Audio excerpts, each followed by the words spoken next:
Good morning, everyone. I honestly don't want to fully introduce my portfolio as myself right now. I want to head straight into the conversation, but I'd rather also just introduce my panelists.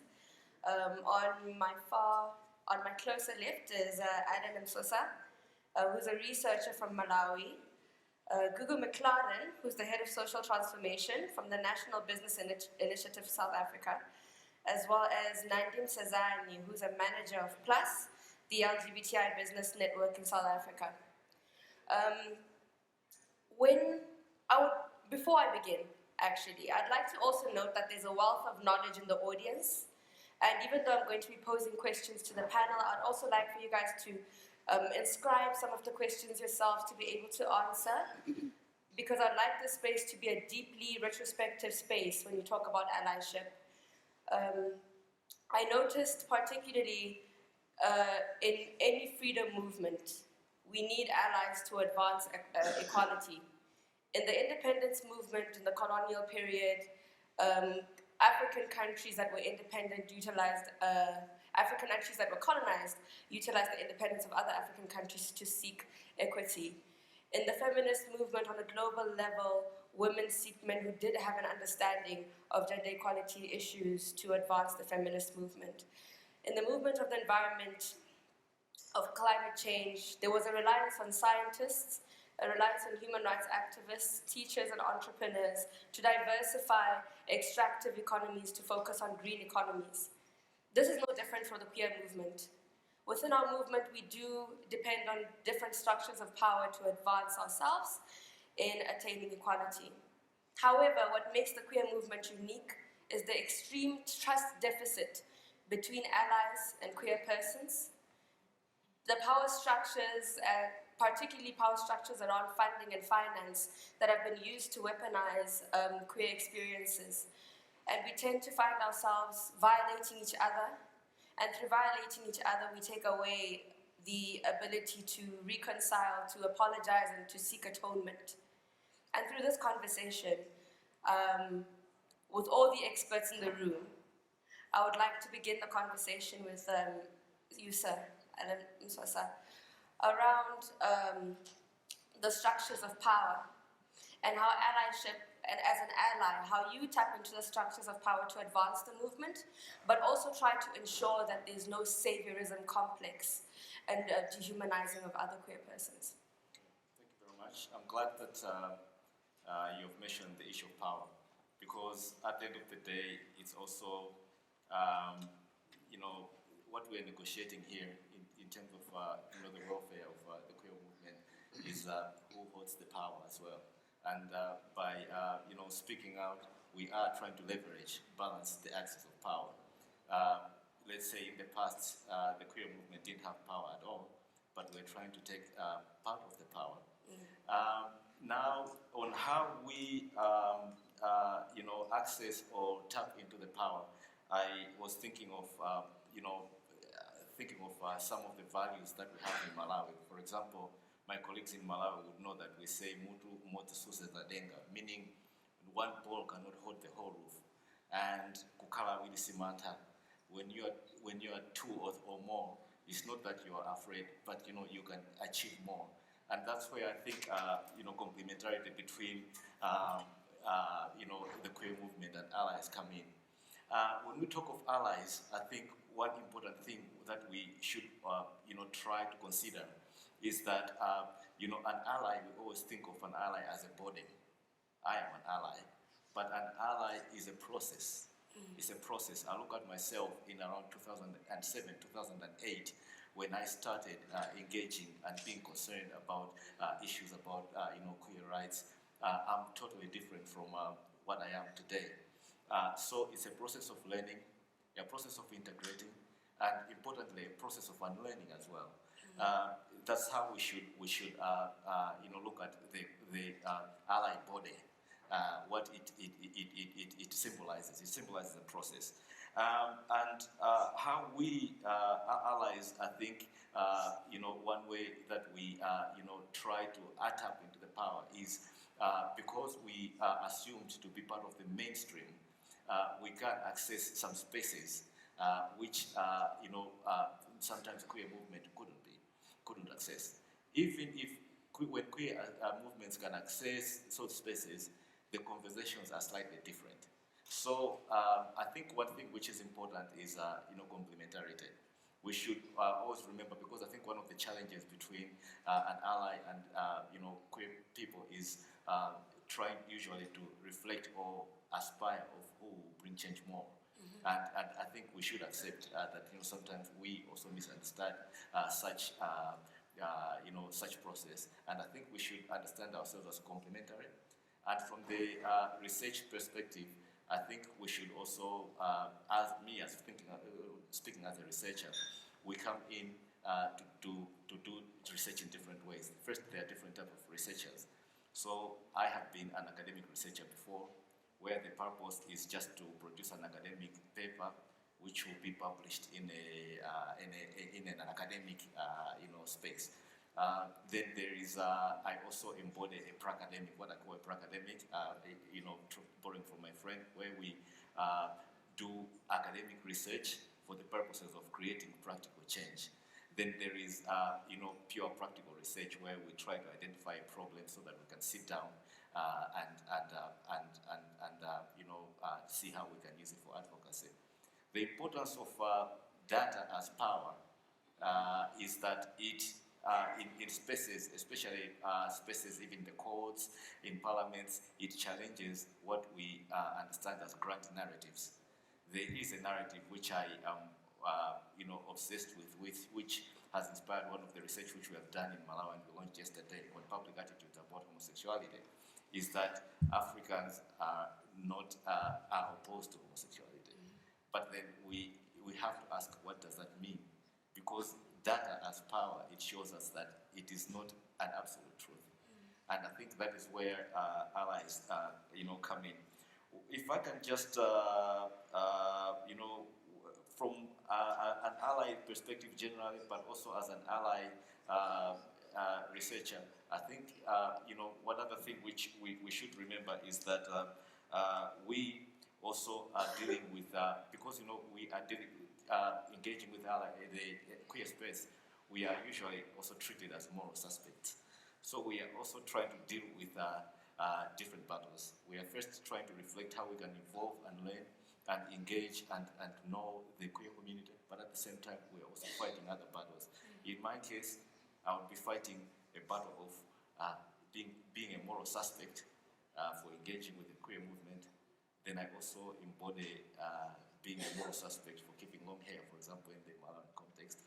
So we are dealing with different issues. And one last issue which I'll just add is yesterday we heard throughout the conference, we have seen cases of pain, cases of trauma. We need to consider also the pain and trauma that the allies go through the battles that they are, trying to fight in the mainstream community. Because, when we go into those spaces, we are usually also excluded for the mere fact of being an ally. And we are also, I think those are the areas which I think on power, generally speaking, we try and deal with. Thank you, Alan. Now, Google, there's been a lot of reference to spaces from what Alan has spoken of, and you're in the business industry. How do you, through your allyship, build a support system of other allies in terms of advancing the movement? Thank you for that. And morning, everyone. It's a real pleasure to be here and an honor to be able to participate in this. So I think for us, when the invite came through to be a speaker and to speak on allyship, I actually had never thought of the work we do as that. And so I had to reflect on what does it mean, the work that we do, and this idea of allyship. And our main driver in terms of social transformation is really looking at issues of inequity and exclusion. And as we started developing this program, we realized, firstly, our own biases in developing how we see inclusion. And I think the tendency is always to start with yourself and to think about, what makes me feel included, or where have I felt excluded? And it can be a very narrow focus depending on where you come from and who you are and all of those things. And through this process, we have kind of broadened our view of inclusion and what that means and its importance. Obviously, the NBI, National Business Initiative, is a business association, so the bulk of the work that we do is with the private sector. And this work on inclusion is looking at, from a workplace point of view, what needs to happen to create a space where everyone feels that they can belong. And that's quite a broad thing. And so that's required us to understand quite deeply what that is. And fortunately, the relationship with the other foundation helped us kind of broaden our lens that we were using to look at that. And so I think for us, it's been a learning in terms of how we understand different experiences and how they play out in the workplace. And part of the learning we are now doing with our member companies. So it's interesting because we have a working group on inclusion, and the last meeting we had representatives from the LGBT plus forum who came and talked about the South African Workplace Inclusion Index. And it was amazing to see the people in the room who all do diversity inclusion work, this is their job, have a moment of, oh, we've never thought of this. We know race, we know gender, we know disability, that's our measure. And now you're bringing this whole other thing that we must think about, which was really interesting. And so part of the work that we do is around working with the people who, within the workplace, are meant to be creating and driving these inclusive spaces, and really challenging the way that they see what inclusion is, who's included and excluded, and what are the tensions that emerge. And so the additional challenge is that there are tensions, and I think that sometimes it's important to create a space where you can talk about these tensions that emerge when you are almost balancing the experiences of a host of different people and their backgrounds. And I want to give an example of it. And to some it might seem like a silly example, but I think it illustrates where these tensions come up. So we had another meeting, and we were talking about all the new buildings that are going up, you can see in Sandton and wherever, and someone asked whether they think about things like toilets and how they differentiate toilets. Do they have male, female? Do they have unisex, gender neutral? You know, how do they think about those kind of things? And someone said, well, if we are looking at gender neutral toilets. And someone else said, who came from the mining sector, gender neutral toilets wouldn't work for us because we have a massive issue of sexual harassment. And so we have to be very careful around creating safe spaces for everyone. So it was kind of this thing of, okay, so it's not, when we think about the solutions and the work that we do, we have to be mindful that there is a system of all of these things, and something you do here might have unintended consequences. And how do we think about it holistically, which I think is a difficult thing to do, but for us, having the conversations and the dialogues and creating the space to do that is how we think we can kind of drive the conversation forward. I'll give another example, and because Nandi's here. We had a session on how businesses support entrepreneurs and SMEs. And again, companies are very good at when it comes to race, when it comes to gender, when it comes to even age, so youth, and how and the complexities of accessing funding and accessing markets. And a question was raised from the audience around, well, LGBTQ plus communities and entrepreneurs and SMEs also have challenges. How do you think about that? And again, the panel completely blanked, and I had to kind of try and rescue it. But I think that that's part of how you create a space where people are reflecting on it, and challenging the way that they view things and challenging the lens that they have. And I think a lot of it also challenges their own biases that exist. And so we work very hard on dialogue and creating spaces to have these conversations. I do think they're tricky conversations. I was very nervous coming into this session, just worried about, respecting and using the right terminology and lingo and language and all of those things. So I think that recognizing that it requires a safe space where we suspend judgment and we allow for people to work through things, but also in working towards very practical things that can be done. solutions, and from our point of view within the workplace, I think is crucial to create a space where people are comfortable, where they feel that they belong, and where they can be happy. So you did mention that companies are doing good on a race, gender, etc. basis, but with gender we are focusing on the cis-normativeness of gender that works. So it hasn't even expanded into gender diversity in its completion. Nandi, I'm going to tap into that. You had the gift of being born from an ally, but also within the work that you do, it taps into sexual orientation, sexual expressions, gender identity, gender expressions, and biological characteristics, right? The SOGI-esque. My question to you is, within that of holding space and within that of people with power, we have spaces that are being held by allies, right? And you've seen that. But where exactly is the line where people are able to speak for themselves and not and moving from the allies speaking for them? How do we now break the idea of inclusion, break the idea of a seat of a table, to just be a complete, multifaceted openness of people being able to speak for themselves and not necessarily others speaking for them? Okay, so I'm Nandi from Plus. Some of the work that we do as Plus is with big corporates. So our primary focus is LGBTI entrepreneurs, ensuring that within the LGBTI community, we're building livelihoods, because the challenges that we all face, we all know are, sometimes you aren't able to complete and you're homeless, or for whatever reason you weren't able to go on to tertiary, or you were working and then you're discriminated against at work, and then you feel like the only way you can survive is to start a business.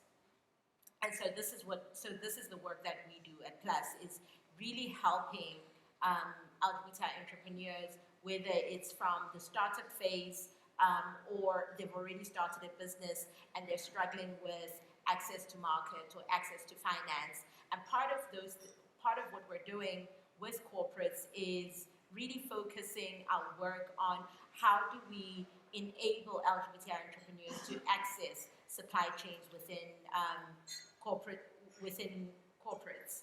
And so we've taken a multi-pronged approach to that by working with corporates and how corporates themselves create affinity groups for LGBTI inclusion within the workplace. So really recognizing that when you go to work, you're able to go to work as your full self. So you're not having to think, well, if I present as who I am, I'm going to lose my job, I'm not going to be able to get a promotion.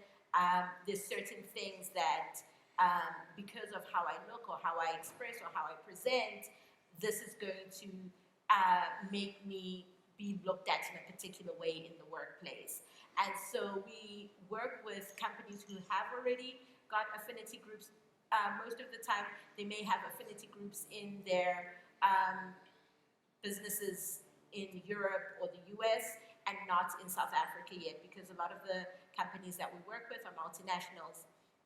So encouraging them to start affinity groups in South Africa, but also looking at, because they're multinationals, they're also working in other countries in Africa, and really challenging them to say, so if something happened in a country, we'll use the Anti-Homosexuality Act, for example, that happened in Uganda. What is it that, if you're saying that you've got an affinity group in your company, how do LGBTIQ people within your business feel safe? Are they able to say, we feel threatened in broader society? Is this place where we work a safe space? So that was an entry point for us. But then we said, well, further to that, because there are entrepreneurs who come from our community, they need access to opportunities. Like with HR, most of the time people will hire people who look like them, who speak like them, who think like them.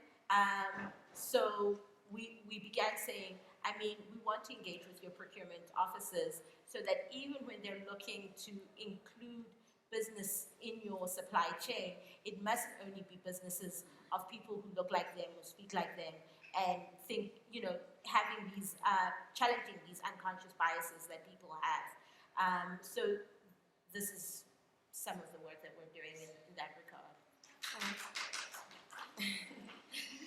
Thank you, Nandi. So I did mention that I see experts in the room and a wealth of knowledge, particularly in the audience. And I'd like to pose a question to the audience of how do you believe, as either a queer person or an ally, how do you believe you can strengthen the relationship and how we work and reduce the trust deficit? And this question I'm asking with recognition that we have a lot of South Africans in the room, but I would like for people who are coming from different countries, as well as non-cis persons, GNC and trans persons, to either comment or share, or maybe even pose a question to the panel. So can we just, and also people from Mauritius, we haven't really seen a lot of island representation. So if we can try and get a bit of diverseness from the answers and wealth of knowledge within the room, how do you believe we can strengthen the relationship of allyship? Are there any takers? Any hands? Okay. Max? Okay. Good morning, comrades, Democrats, fighters. We had this conversation yesterday at decolonization, and the question was posed, where do we start even with that? Do we understand where do we want to do that?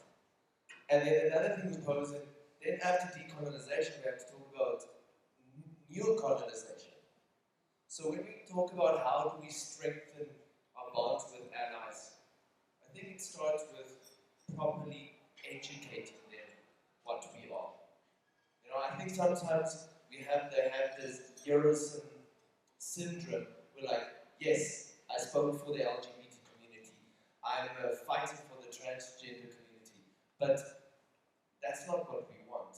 We want them to understand. And I think that's more or less the starting point to understand, and that's what Sybil, that's what you said, like, first letting them to understand what we say.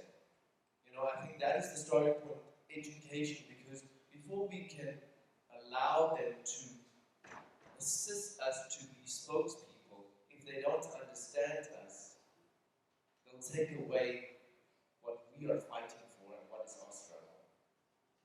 Thank you. Are there any more questions? Okay, yeah, good morning, everybody. Yeah, my name is Samuel Ushina from Nigeria.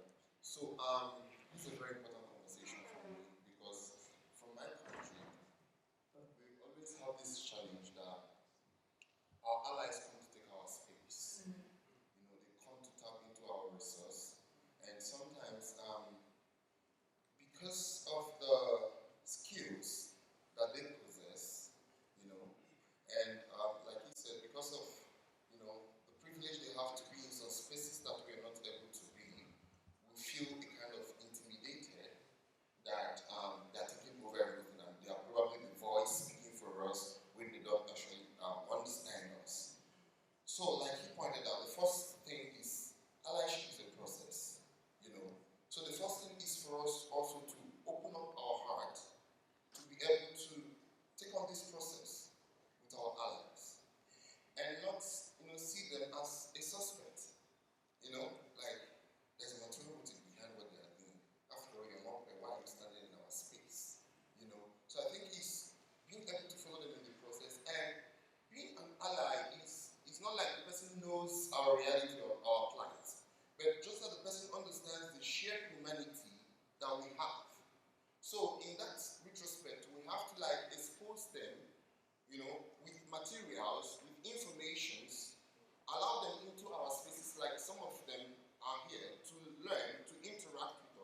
allyship is also, queer people can be allies to queer people as well. So I'd also love for us to really expand on how we can strengthen ourselves as an LGBTQIA plus population.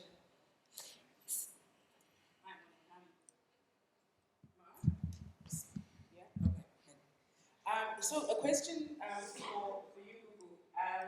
It sounds as though the work that you're doing is focusing on LGBT plus people who are already within, within corporates, within organizations. But bearing in mind, recognizing the context within which these entities operate, there are many barriers to entry. Whether it's a result of your identity, of your gender identity, sexual orientation, your class, and so on. Is there any work being done during the recruitment process to firstly get people into the system, and then of course focus on the retention aspect, so that once they're already in the system, what is the experience, and of course ensuring that experience is a positive one. And for you, Nandi, suppliers are expected to already be capacitated and ready to do the job. Again, there's some challenges. So are there conversations being had about what we call, positive bias, right? Saying that we recognize what the issues and the challenges are, and in order for us to shift the needle, if we're saying because you don't have X, we can't work with you. So are those kinds of conversations taking place?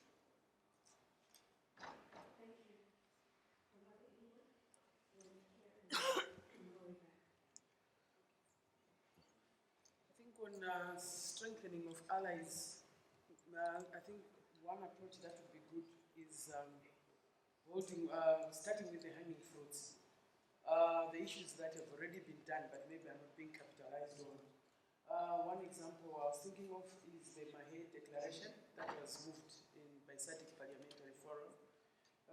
This was done last year, and during it, it actually focuses on LGBTIQ and making sure that governments are held accountable for resolution, I think it's 163, that talks about governments having to budget for this and monitor what they're doing. I'm saying it is important because when it was passed, I do remember that there was such a raucous. I happen to have been chairing that particular thing in Seychelles, and many were talking about this. We need to get rid of this chair because she's come here with a gay agenda. But they ended up passing it, and it's there, and we can make use of it. What I'm trying to say is we cannot go forward if we do not even use what we've got. And there's been some crucial instruments that have been passed, just as I've said, that in our work, one other way to work with allies is to minimize the citation of what they're calling foreign instruments. But start with African instruments. This debunks the whole story of this is a foreign thing. You talk to them with their own instruments, which they have signed up to. Most of our governments are using global funds. When they're using that money, they don't want to accept that. It's interesting how gay money is very nice. But they don't want to talk about LGBTIQ. But when it comes to the money that comes for that particular community, then they want to drill water, they want to get votes out of it. But they don't want to be held accountable for that money. That's why I'm saying one of the important allies to me is simple things that have been passed, that some of your champions, when they occupy these spaces, have managed to get it done.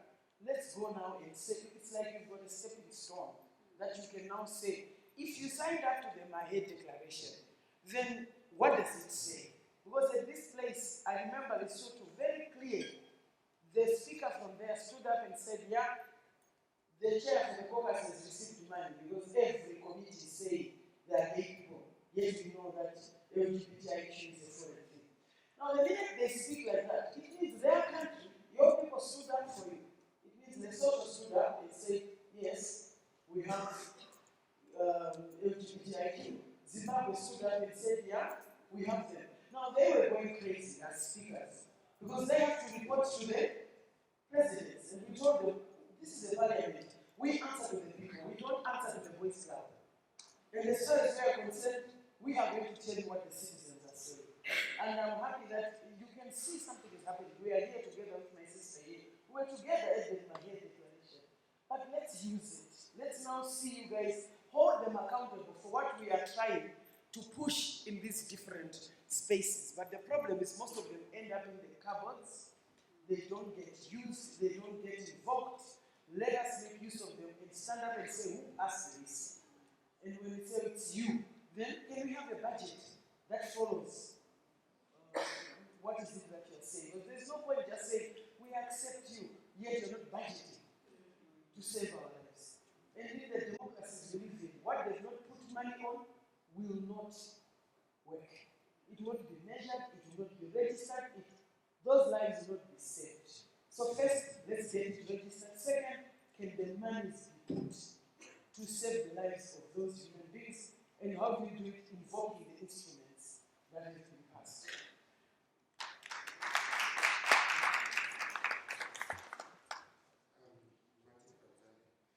Just to echo my sentiments on holding these allies for us towards the LGBT community. But I also want to emphasize that I think also the government needs to move into investing more into the LGBTI initiatives because we're trying our allies data. Our allies that we have come with programs that are greatly stopped, we can never do anything. And it's always against our agenda. So if the donor community will also want to really invest into the LGBT initiatives, it's easy for us to engage our allies data. Thank you. There was a hand at the back. No, sorry, she was before you.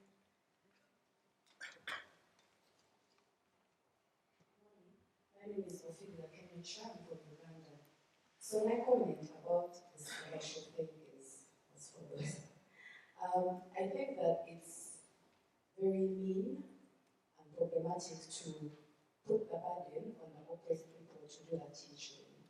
Because LGBT people have written and done videos and worked and marched.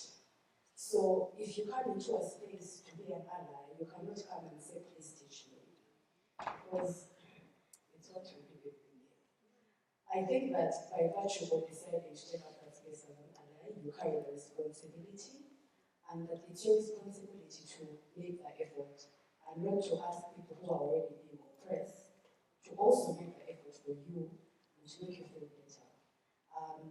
So I think that this constant call to LGBT people to teach is really victim blaming and unfair, because yes, people may not like you because you talk to an LGBT person, but you're still noticing homophobia or transphobia, and that means that you have a certain privilege that you need to lean into, and to really, it's important. We have the internet, so.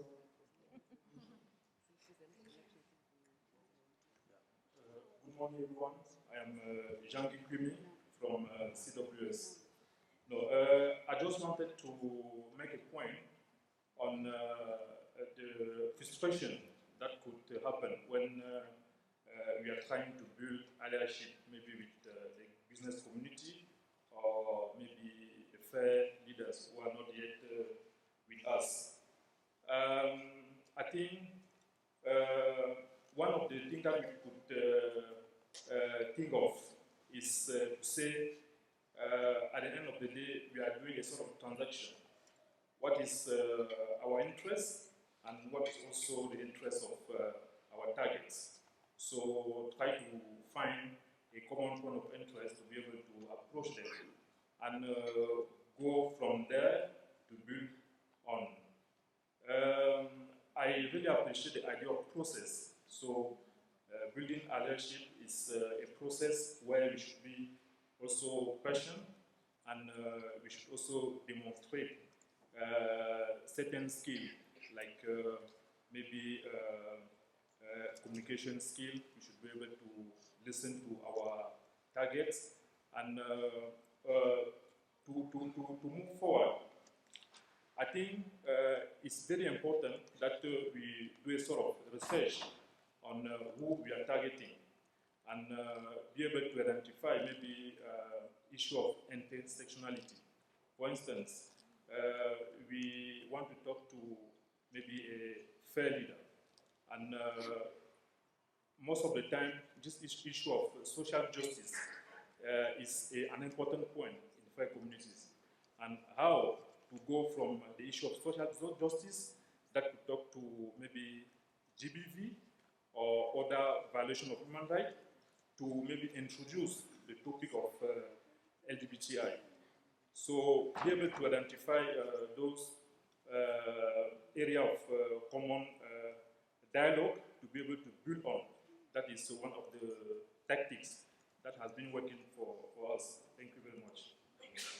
So we'll just take the last two. I think there was a hand here. And all the back there, and then we'll just come back to Paddy to ask him the two questions, and then we'll come. Okay. Yes. Okay, so I'm Kim from Same Love Toti, and I'd just like to say that yes, we need to concentrate on allies, but not only on getting new allies, and I think maybe that's something that we tend to do. We're continually striving to find new allies, and then I think we need to look at the ones that we have already, and the ones that we haven't actually seen and haven't actually noticed. Just for an example, in the education system, in basic education, there's a booklet that's called Challenging Homophobic Bullying in Schools. And it's something that so far I haven't found anybody knows anything about it. But it's freely available, it's a PDF, it's in basic education. So in South Africa, every single government school could be using it. And the schools themselves don't know it exists. And it's up to us as LGBT people to actually make it known that there is something already there that they could be using to do this. It's their own work, it's not us imposing our agenda. It's there and it's theirs and it should be used. And this is what I think is it, like Jesse was saying, there's so much out there already that we could be using and gathering and putting it into action and implementing it. So yes, I think it's something like that we need to be looking at. Thank you. Sorry, you'll come to the next one. Thank you.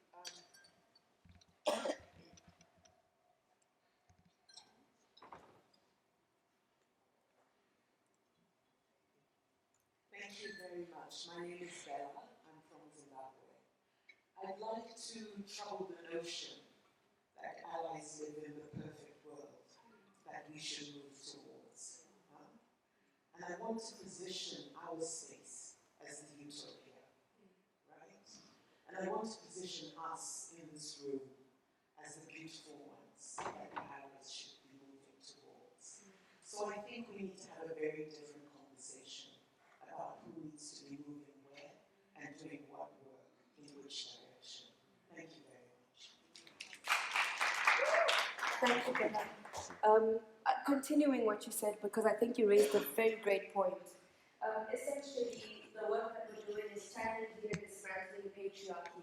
So within the first question that I did mention about power structures, it really is that, to shift the power from the ideation of allyship being a point that we want to get to, a desirability point that we want to get to, and shifting that to be the state that we are in our own utopia, as you did mention, and just harnessing the fact that harnessing our own power.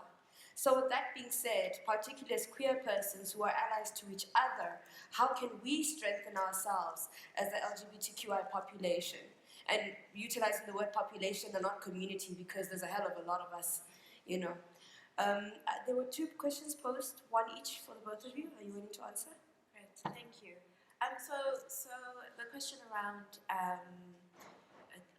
people coming into the workplace and their experiences, I think the approach we're trying to take is, if we can create kind of the blueprint of an inclusive South African organization in a way that understands all of these issues and in a way that does it from a everything from your systems and processes and all of those things down to the kind of culture that you create within your organization, then it means that, hopefully, when it comes to young people or whoever coming into the workplace, they don't face the barriers of particularly unconscious bias and the barriers that already exist when trying to access those spaces. So we're trying to almost kind of rethink the way that we have organizations and the way that we think about who's a fit for organizations. And I'm sure we all know that when it comes to corporates, there is a lingo and a language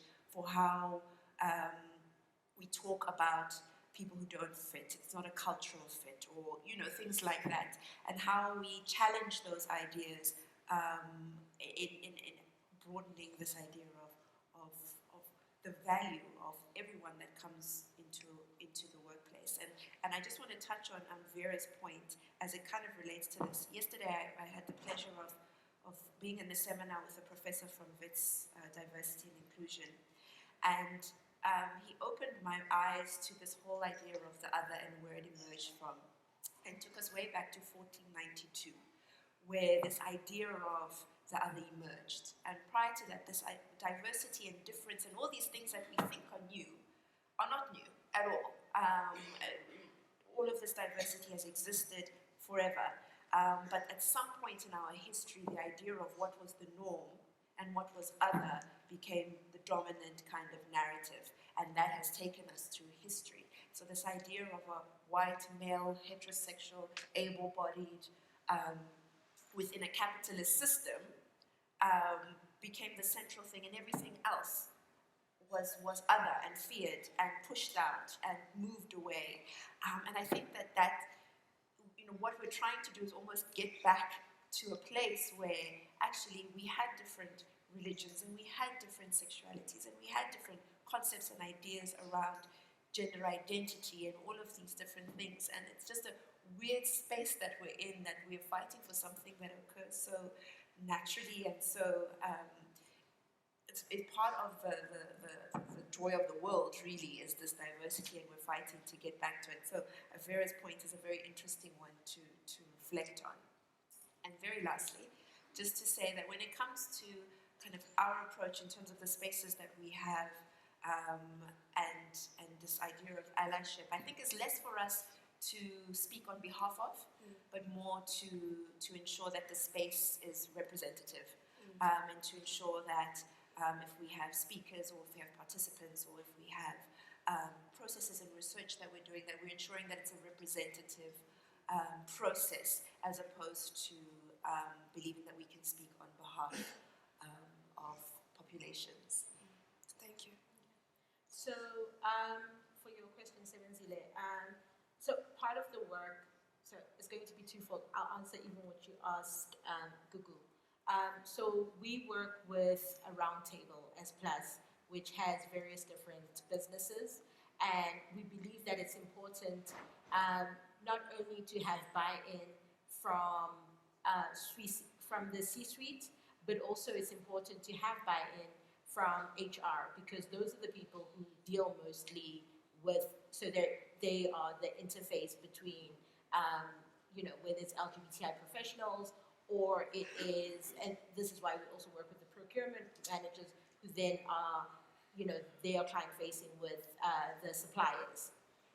So one of the things that we've done with the roundtable, which was led by Microsoft and P&G, is we actually had an afternoon where we invited HR managers from companies across the board, even companies who are not part of the roundtable, to have this discussion, so that they begin to understand diversity and the importance of inclusion, not just from the BEE scorecard level and how they look at transformation, but also to see that there's other intricacies, and how people and their unconscious bias will say it's not the corporate culture, because it's not that it's not the corporate culture, but it's your own bias, because you want to work with people who look like you, or who present like you, or you have whatever, whether it's from a religious or cultural standpoint, you have that bias towards LGBTIQ persons. So we strongly believe that it's important to create with our allies in business a win-win situation for everybody, where you then begin to know that if your employees are not spending, instead of spending 8 hours working, part of those 8 hours, 3 or 4 of them, they're spending thinking about, am I still passing?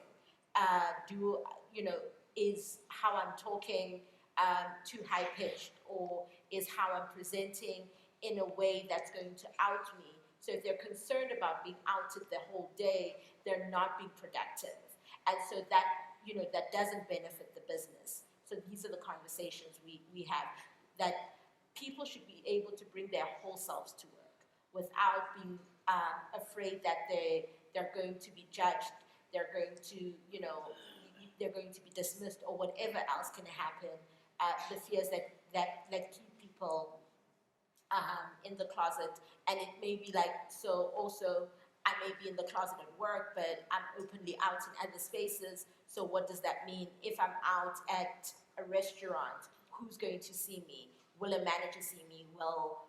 Will someone from work see me? So then it also just like really, it limits how you live. So this is why we work with not only C-suite, but we also work with HR managers. And then in regards to LGBTI entrepreneurs, yes, the work that we do, we encourage mentorship, we encourage empowerment, and also enabling to meet those requirements. So walking the path with the businesses who you're bringing into your supply chain, because they may not be there yet, but when you recognize and you are truly committed to inclusion and to transforming who your suppliers are, part of the work is walking the entire journey. And walking the entire journey looks like providing a situation which has everybody win at the end of the day. And part of that is ensuring that people are able to meet you where you are, and you are meeting them where they are. All right, thank you, Nandi. Alan, can you just make it a little bit? I'll so make it very short. It's 2 comments. Yes. I hope I'll make sure. But then I think I wanted to just make a comment on what Ophelia said on learning. One issue where we should look at learning as a complex process. Learning is not only one way is to teach the allies, but another way is learning by associating, learning by doing, learning by integrating. The way allies are here and being part of the process is an important learning process that we should always, recognize its importance. The second one is I just wanted to unsettle a bit about the allyship and nothing for us without us. I think from an ally point of view, I think sometimes we forget that even I have evolved, and it's a process, that when we say allies and them, we usually obscure the different groups within the LGBTQI community. And then you would see that maybe I would just have an active allyship with an intersex movement, which is usually the unlikely case, but not maybe the MSM. On HIV, it's usually MSM. And on most issues, emerging issues now, maybe transgender, but usually lesbian and intersex are completely invisible. So we need to work hard to do that. But the second one is that usually we're talking about organized allyship. And we're talking about, and it's a formal space and a privileged space, because usually it's an association of professionals with organizations. And we need to, and usually in the urban areas, so we need to think beyond the formalized allyships and privileged allyships into the rural communities, into the informal village settings where people are actually, communicating and working together. Thank you. I have just one slight question for you around allyship being in itself as a process. Where we tend to find that the relationships are built and the relationships become stronger, there is a strange assimilation of allies, particularly heterosexual allies, within to the queer movement. I remember a session I was part of a few years ago where allies said that they wanted to add the H in the LGBTQIA populace. Just on note that heterosexuality in itself is a sexual orientation, but not necessarily because they've worked so much with them. They feel a part of them, they are based on similarities. What are your thoughts around this idea of a practice of assimilation within the pains and the struggles of the LGBTI movement? I think it's to do with us, whether formally or informally, mapping what we want to achieve at the end of the day, the end goal. The end goal is that, as I said, we are trying to negotiate different avenues of power. And I think, the way you clarify, different roles or different leverages that you bring is having open conversations like we're having now. And kopano is giving us those spaces. And, at the end of the day also we have to accept the challenges that, being allyships is also political in a way. It's a politics of funding sometimes for some people. Yeah. It's a politics of, being involved. It's a politics of work. So I think it's important that we have more conversations. But to me, I don't think allies should occupy the queer space. That should be clarified. And the second thing which is there is, then allies are enabling that space in different categories, of course. And I think that's that's the reality. All right, thank you. I think we can have maybe our last round. Yes, and there, and the last.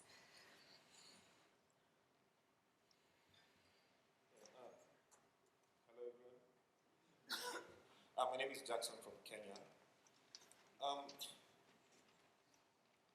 I'm glad you talked about the financial aspect. You talked about money politics when it comes to allyship. So even assuming that the motivation for allies is not whatever financial gain can come out of it, even if the motivation is really good intentions, right? There's a saying that says, the road to hell is paved with good intentions. So how do we make sure that those good intentions don't pay for us a road that goes to hell? I think the most important thing is, for lack of a better term, meaningful engagement.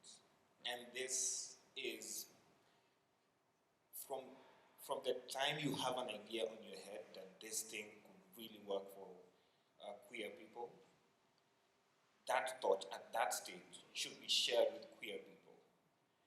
Or you should be listening out to what queer people are saying we want to happen.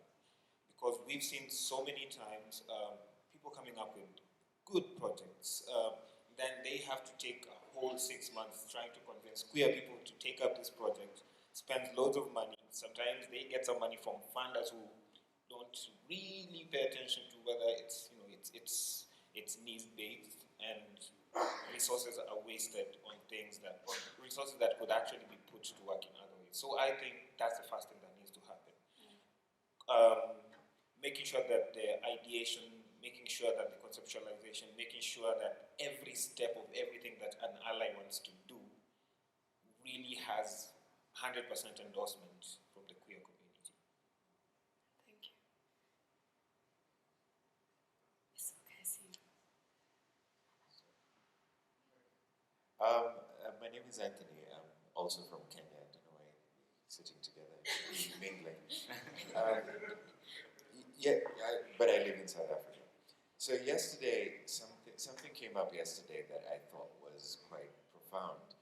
And it's something that you've actually just said now, that we can also be our own allies in a way. That we do not support those of us, we do not do a good work of supporting those of us who join politics. Now, the reason why I'm saying this is, and this has been an ongoing conversation since the very first day, is that I remember when we were talking about SADC, for instance, and the conversation was, we need to influence the people on the ground. We need to influence our mayors, our councillors, and everyone. I just feel that as a queer movement, we do need to to improve the support that we give to the people who join politics and the politicians who are our allies. So I just thought I should just bring that up.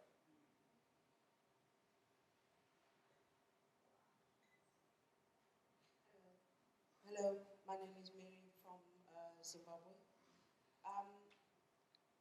I want my comment to be taken in the vein that I'm giving it in.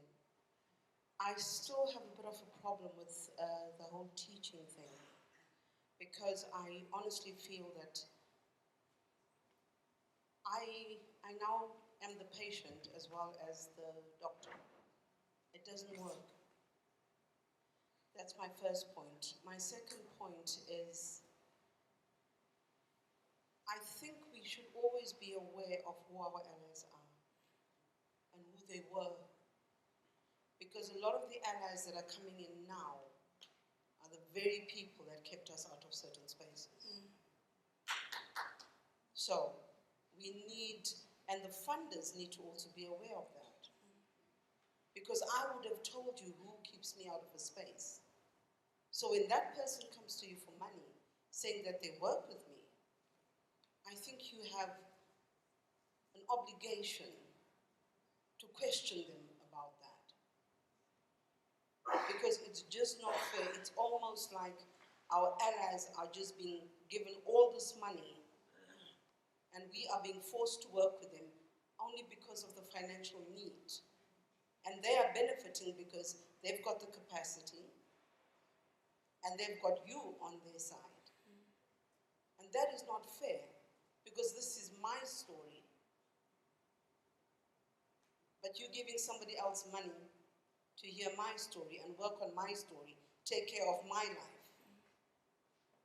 Nobody's working with the grassroots issues. The people that eventually get the money are sitting in coffee shops and discussing my life. So I think we need to be very careful. Yes. I cannot be the patient and the doctor. Thank you.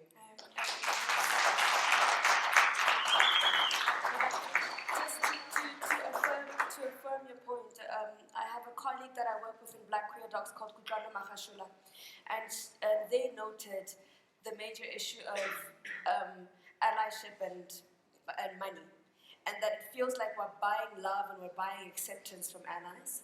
And I really appreciate the idea that you did mention about learning, how it comes in different forms. And prior to the idea of teaching and learning, there needs to be a space for apologies and atonement in order for us to build that said trust. Because what people do, we are socialized to be problematic, we are socialized to have hate, but we come out of that, we work through that, that is activism in itself. But I think we need a space of apologizing and atonement in how we navigate the activist space. Do we have any more hands? Did you not have a comment, sir? I'm sorry. Thank you so much. Actually, my name's John. I come from Seychelles. Well, what I wanted to say before, already had been crushed by my colleagues. But I want to say that it's a very rich conversation going on here. And I see myself as one of the allies here. And I'm learning a lot of things. Now, one of my concerns is the stigma, the repercussions, the issues that we as allies also go through in working with LGBTI are also enormous. And I must confess that my first time when I attended the Durban, the back class, when I went back home, my wife was not looking at me very carefully because he wanted to know what happened there. So it's not just a matter of occupying a space here, but we also have a lot of issues. So in a nutshell, we also want acceptance within your space, that you have accepted us, we can work together. Now, I came in to be an ally in their spiritual nourishment, which I do. I'm an associate pastor. And I found it necessary that why do we leave some people outside? Let's talk together. It has not been very easy, but we are moving on step by step. So I'm talking about the issue of you also give us a space so that you can also feel accepted within your spaces. Thank you.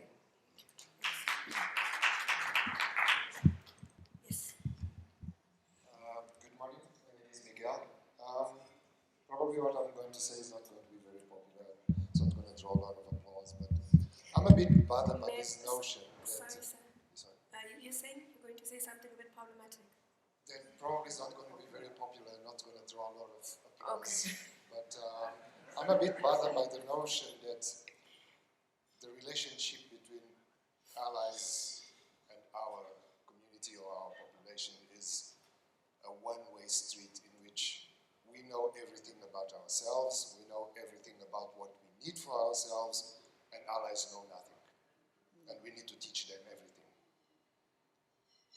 Just because I was born a gay man, it doesn't mean that I was born with the conscience or the awareness of my political situations as a gay person.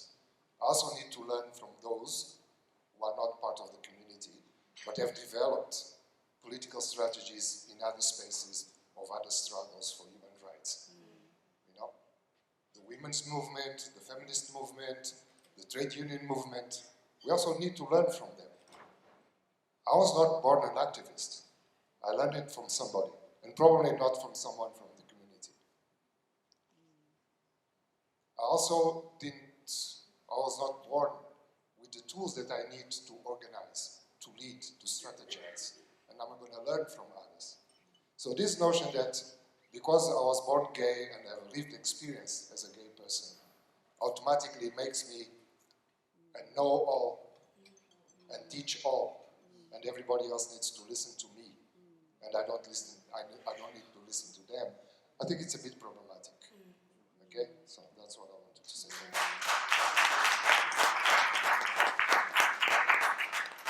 So we'll just take 4 more. Can I see the hands again?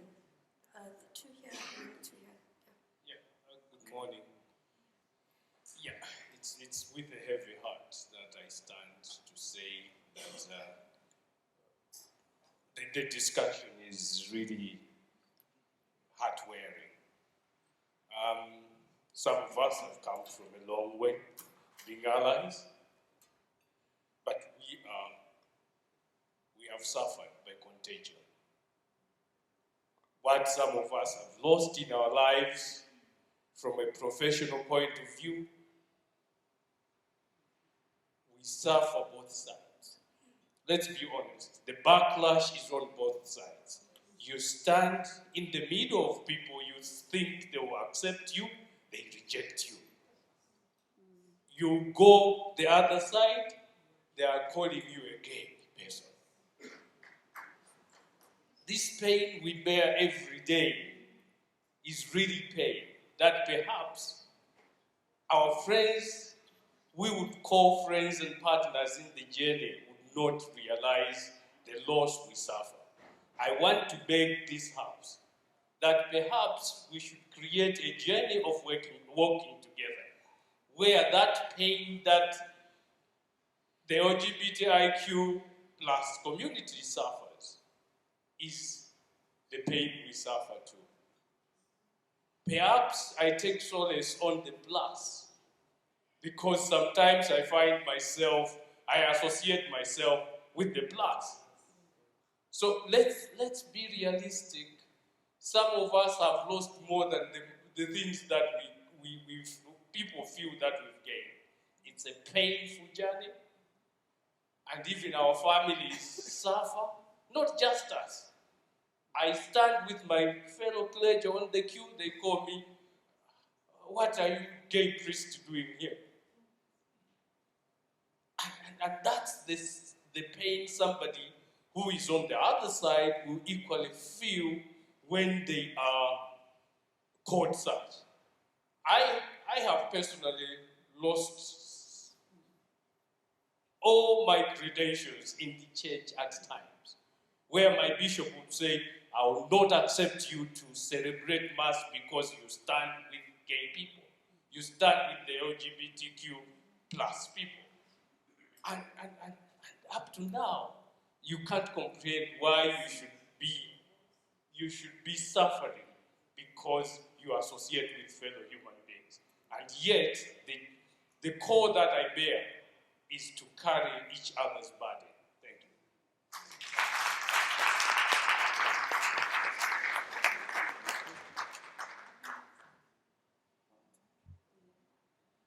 It's a very difficult discussion that we're having, and I'm also trying to place myself in how do I, as a trans, non-binary person, feel about allies speaking up and still recognize at the same time that there are particular challenges that our allies are enduring, but also how allies translate that into our struggles as a community that never really had anything for the most part to begin with.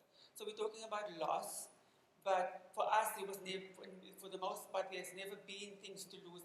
We've always not had dignity. We've always been excluded from equality. We've always been stripped from our freedoms within a particular context that we exist in. And so I perhaps trouble the idea of wanting to appease allies in this space, because that is violent and traumatic in itself. And perhaps questioning whether allies can sit with the discomfort of being allies to the community, and not that there should be a need to want to fit in, to want to be accepted, because that is our reality on a day-to-day basis. We must sit with our discomfort as a community everywhere we go, in everything that we do. And I think if that is a particular principled stance that we can take, that let's sit in our discomfort and let's acknowledge the historical pain and trauma that people have gone through. And I think that there is some acknowledgement that there's this constant yearning, also at the same time, for interest to be protected as well. In addition to that, I perhaps also want to bring it back to our own community and to the NGO sector in particular, in terms of and how the financial aspect then also determines how we conceptualize this idea of allyship for financial gain. I've asked the question in the organization that I'm placed in around, are cisgender heterosexual people able to capacitate trans and gender diverse persons, LGBTIQ identifying persons more broadly, to take over the very positions that they are placed in? And in principle, the answer is yes. In practice, the answer is no. Because if that was the case in the South African context, we would have sat with a whole bunch of organizations that are community-led and that are probably 60-70% plus community-led, and that is both at a governance level as well as an operational level. So again, coming back to allyship and this fast that we are trying to create in the sense that we are standing in solidarity, but in practice that is not always the case. So please, allies, sit with your discomfort, because that is our constantly reality every single day. I can only take two more.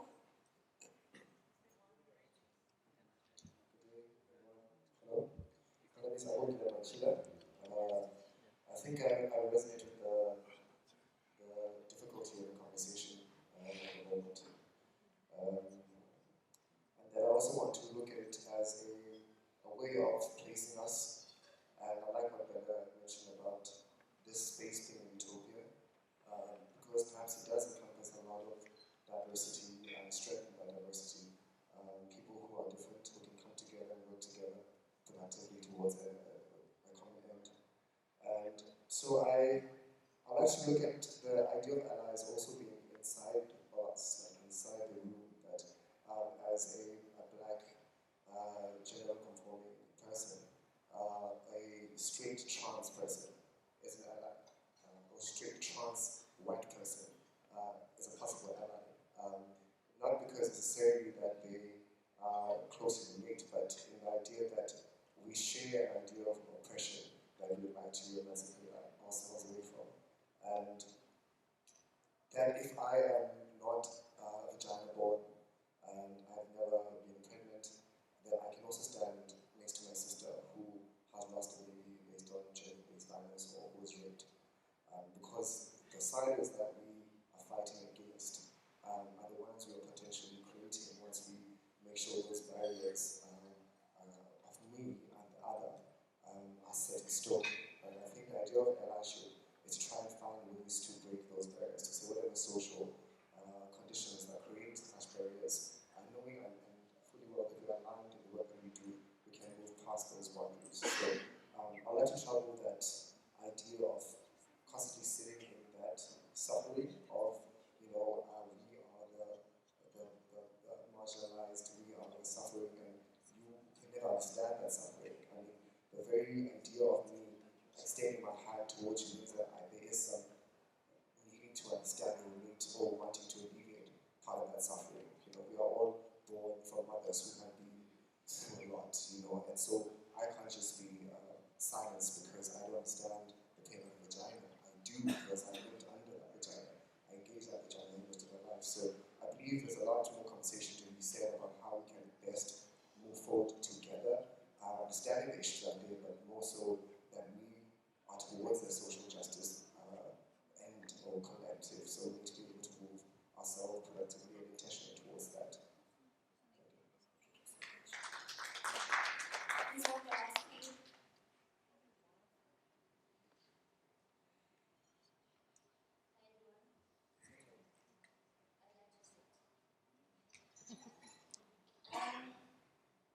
I feel very, very disappointed as an intersex person and an intersex activist that we're all ready to accept and invite external allies. Where, if I can ask here in this room, how many people know of any variation of intersex, the types of intersex variations that are there? We're ready to have bigger conversations with others, but there's a big, big, big silencing already here. So I don't know, do people even really care? Honestly. Thank you. I would love for us to sit with that, because essentially with the nature of the work that we're doing, we're challenging race, we're challenging the patriarchy, toxic masculinity, but we're also challenging gender essentialism. And that question, the comment from the person from Kenya around financing and buying love and buying acceptance within our own community, we do that to each other as well, which has led to that very kind of erasure that we're seeing today with intersex persons.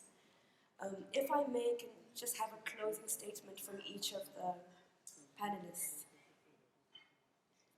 Maybe we can start with you. Okay. I think so for Plus and for the work that we do with LGBTI entrepreneurs and also constantly building relationships with corporates, for us it's important to create genuine collaborations, to try and steer away from pinkwashing of the movement, and also recognizing that sometimes our partners are human rights violators, and finding, even with all of that complexities, finding ways to work with them, because for us what is important is creating sustainable livelihoods for LGBTI persons, and recognizing that we have to work within capital, but also always recognizing the power and balancing all of that, because we live in this world, and to be able to live and be in this world, we need to have sustainable livelihoods, because we already recognize the challenges we face because of the barriers to access, whether it's in the workplace or in education and various other areas of life. So it is trying to balance all of that, and recognizing that in the balancing is finding the spaces for intersectionality. How do we start to work with other movements, whether it's movements working on the environment, the women's movement on GBV, various different movements. One of the things for me is like today is there's the climate strike. So I think these are things that we need to be cognizant of, and being able to, in as much as we have conversations at work with the likes of Shell and whatever, but we also need to be able to say to them, what are you doing as a business to address the damage that your business is doing to the environment?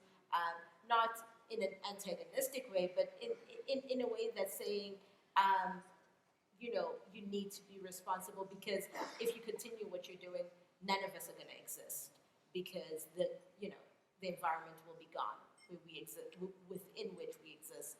So I think it's important to balance and live within the tensions, but also to recognize all the journeys. I'm going to just divert a little bit, if you'll let me, because I've been listening. And so part of the work that, for myself, that I've done has been with parents. And I think a lot of people in the room know my mom. She's not here. And the journey that it took to build that allyship, not only with her as a parent, but recognizing who she was within the church, right? And within church structures. And using that, I mean, for me, for us navigating that road was saying, I'm your child. And negative things about LGBTIQ persons, you're sitting there, and it's one thing she always said, it's like one of the challenges for parents within the church when you have queer children is you sit in that space and you're burning because of what is being said from the pulpit or what is being said from around you, because you don't have the space to talk. You don't know who to talk to. And part of our journey was her learning about our community, so that not so much that she could talk for us, but so that she could talk for herself as a parent, to say that this is my child. And, and in the same way that this is my child, that child and that child too are my children, and they have the right to exist, And so it's not acceptable for you to say you're whatever it is, you're a demon or whatever. I always say when I was able to step back from doing work with allies in the church and know that my mother could do the work on my behalf, because that's her church. It's not mine. And sometimes it is your church, but it's also, she has to exist within that environment that is antagonistic towards me. But there's ways that I think we can't always say allyship is, yes, there's a trust deficit, but it's finding those spaces of how do we work even when there's a trust deficit in ways that are not consistently harmful to us. Because for me, it was like, when I stood in front of priests and I was working with them and they said, your mother should have aborted you at birth, it was like, whoa, okay, you need to deal with your people. So I think it's important to find, the work with allies is important, but it's finding how we sit with all those tensions from both sides. Thank you. I think for me, what's resonated is this idea of who does the teaching. And I think that it is a challenge that any people or grouping that finds themselves outside the kind of dominant are struggling with. We had a session in our workplace around gender-based violence, and when the question was posed to the men in the room, what is your role in this issue, it was as though they'd never thought that they had a role and responsibility within that. And you could see the kind of energy it takes as women to have to explain when it's already such a tough space to be in. And so I recognize it from that point of view, and I can imagine, and I've heard today, that it is something that weighs heavy.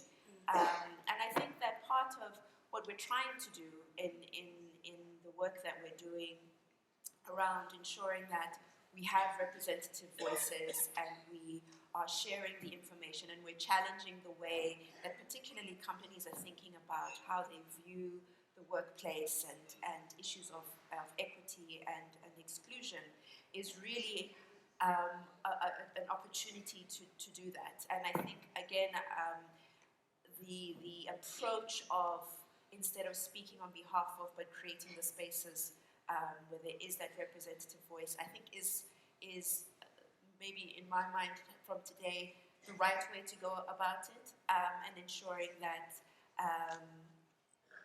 there is the space to share those experiences in a way that it is not just sharing experiences, but it actually leads to something quite real for people's lives.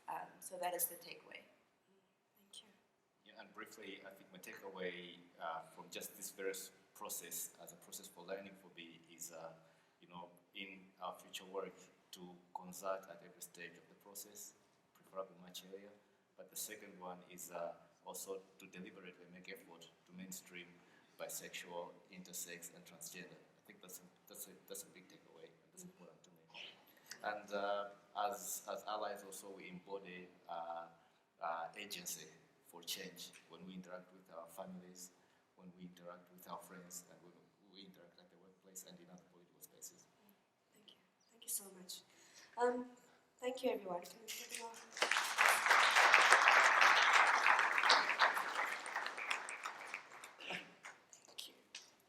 I have a feeling these might be for you. If you can just pass them on it. The greatest takeaway from this session is that outside of anything, it seems as if allies, heterosexual, cisgendered allies themselves, need to create their own support system as heterosexual, cisgendered allies. As I see that there's a lot of loneliness in the spaces that they're in, and there's a lot of room for collaboration. But also within our space, there needs to be a healing space for apologizing and atonement in ways that were harmful to each other. A simple example is if a large LGBT-based organization has a funding opportunity that is particularly for transgendered women, just to forward the email to the trans organizations that you know of and not necessarily take up that space. There's so many ways in which we are marginalizing and harming each other and placing each other at bottom of barrels instead of living the very utopia that Bella spoke of earlier. I think we felt that utopia last night with Zaza, and I think we can step into the idea that we can fully live into that utopia in the ways in which we work with each other. So my takeaway from my expectation of how do we reduce this trust deficit is atonement. We need to change the way we navigate our ideation of allyship, not just outside of the gaze of heterosexuality, but even within the space as queer persons, and within the politics of donor funding, to change the narrative of how we organize. Because essentially our work is challenging and dismantling patriarchy, gender essentialism, and toxic masculinity. Thank you guys so much.